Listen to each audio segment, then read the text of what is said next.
Sampurasun Wadia Balad ATE official di mana wae ayana. Alhamdulillah wa syukru ala ni'amillah. Kalayan diwuwuh ku Qobul anu maha agung, dibarengan ku pangijabah anu maha kawasa, diiring ku kadeudeuh hanya Gusti anu maha suci, urang ayeuna dugi kadangat ayeuna masih keneh tiasa ditepang dangukeun deui dina acara anu matuh kamemet urang sadayana nyatana dina pagelaran dongeng Sunda jejer carita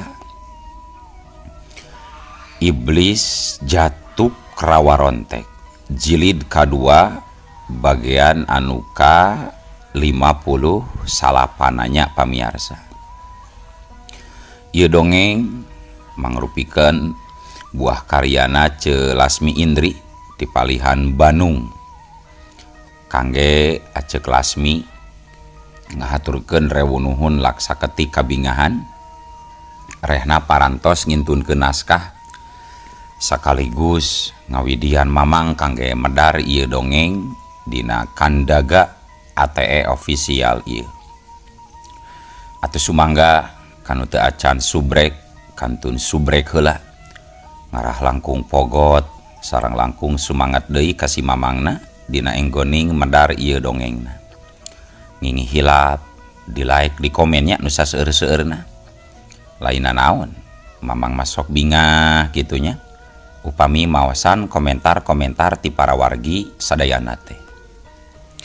Atuh ngarah teu nyangkolong tingkana waktos sumangga ayeuna mah urang lajengkeun deui dongeng Iblis Jatuk Rawarontek jilid kadua bagian anu ka 58. Kumaha salajengna sor cikopina betot simbutna pagan heula tali kolorna bisi morosot merezel morozol uzel-uzelan di tengah jalan. Tumpak dung dung tes.